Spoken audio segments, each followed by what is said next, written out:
selamat siang untuk kita semua.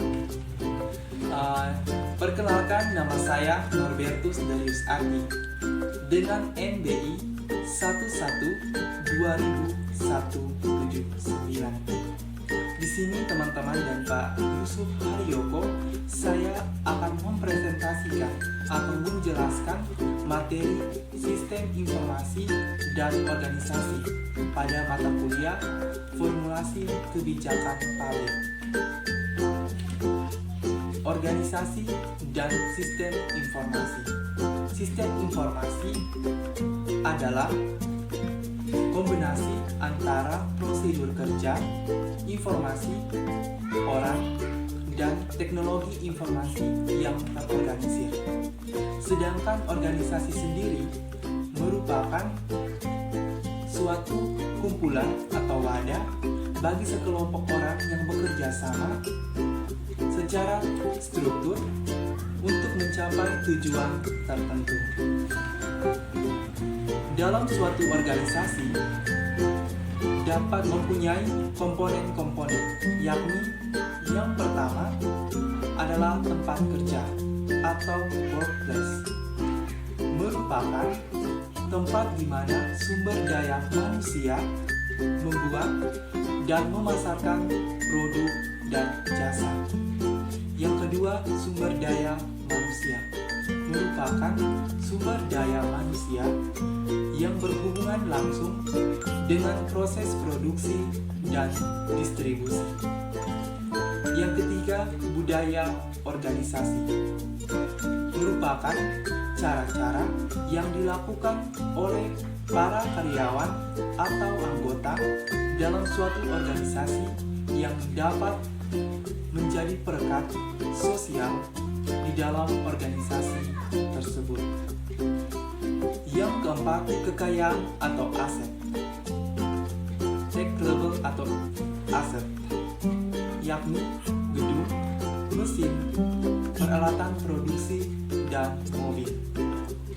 Yang kedua, intangible asset, yaitu patent dan hak cipta atau sebagainya. Yang kelima, pengaruh. Pengaruh timbal balik yang terjadi antara perusahaan dengan lingkungannya yang merupakan akibat dari adanya interaksi terus-menerus. Yang berikut, hubungan sistem informasi dan organisasi, yakni komponen pendukung kegiatan organisasi. Yang kedua, memberikan bantuan dalam pengambilan keputusan. Yang ketiga, mengintegrasikan data dan informasi yang dibutuhkan. Yang keempat, penyiapan data dan informasi. Yang kelima, bantuan untuk pemberian layanan pada pelanggan. Pada komponen pendukung kegiatan organisasi, dibutuhkan untuk pendukung sehingga kegiatan organisasi itu dapat berjalan dengan baik dan lancar. Yang kedua, memberikan bantuan dalam pengambilan keputusan. Setiap orang atau setiap anggota atau karyawan memberikan bantuan sehingga dalam pengambilan keputusan dapat memberikan suatu organisasi itu berjalan dengan baik. Yang ketiga, mengintegrasikan data dan informasi yang dibutuhkan. Anggota atau karyawan dapat mengintegrasikan data secara akurat maupun informasi juga, sehingga informasi yang dibutuhkan dapat mengintegrasikan suatu organisasi. Yang berikut, penyimpanan data dan informasi. Dibutuhkan penyimpanan data yang baik dan informasi sehingga suatu organisasi itu dapat berjalan dengan baik juga. Yang kelima, bantuan untuk pemberian layanan pada pelanggan. Diberikan bantuan pelayanan sehingga di mana para karyawan atau anggota dapat memberikan pelayanan yang sangat baik kepada pelanggan, sehingga pelanggan juga dapat memberikan barang atau jasa yang diproduksi oleh suatu perusahaan dengan baik pula. Berikut silkus informasi dalam organisasi, yakni yang pertama pengumpulan data, yang berikut input atau memasukkan data, yang ketiga pengolah data, yang berikut output atau mengeluarkan data, yang terakhir distribusi. Yang berikut adalah keuntungan penggunaan sistem informasi. Penggunaan sistem informasi berbasis komputer dalam sebuah organisasi memiliki manfaat berupa keuntungan seperti yang pertama, dapat meningkatkan keuntungan perusahaan, mengurangi biaya bisnis, meningkatkan pangsa pasar, perbaikan relasi pelanggan atau pelayanan pelanggan, meningkatkan efisien, dapat memperbaiki dalam pengambilan keputusan, pemenuhan peraturan lebih baik dan teratur.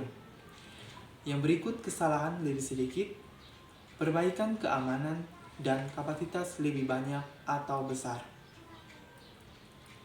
Yang berikut keuntungan penggunaan sistem informasi. Penggunaan sistem informasi di perusahaan menjadi sangat penting karena satu, kegiatan bisnis semakin meningkat dan rumit. Yang kedua, globalisasi ekonomi.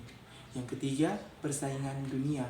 Yang keempat, kebutuhan teknologi yang andal. Yang kelima, batas waktu semakin singkat. Yang keenam, kendala-kendala sosial. Yang ketujuh, tuntunan pelayanan praktis dan cepat saji. Yang berikut, pengambilan keputusan dan sistem informasi. Pengambilan keputusan sendiri merupakan pemilihan dari beberapa alternatif tingkatan untuk mencapai tujuan. Ada 4 tahap pengambilan keputusan, yaitu 1. Pemikiran, 2. Perencanaan, 3. Pemilihan, 4. Penerapan.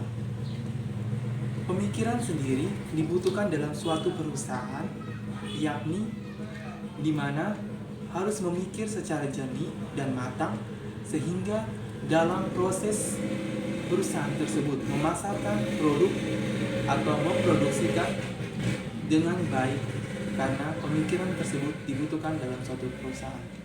Yang kedua, perencanaan. Dibutuhkan perencanaan dalam memproduksikan suatu barang atau jasa dalam suatu perusahaan.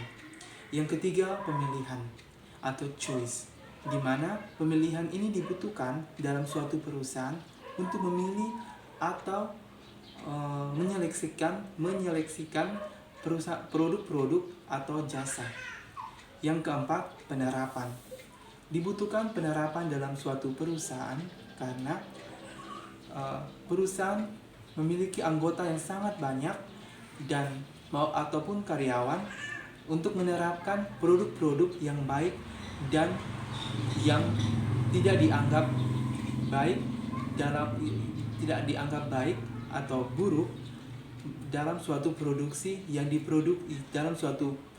yang diproduksikan dalam suatu perusahaan. Baik teman-teman, saya Norbertus Darius Ati dengan NBI 11-200179. Disinilah terima kasih. Baik, sekian presentasi saya. Semoga apa yang saya telah bawakan pada materi sistem informasi dan organisasi dapat berguna dan bermanfaat bagi kita semua. Sekian dan terima kasih.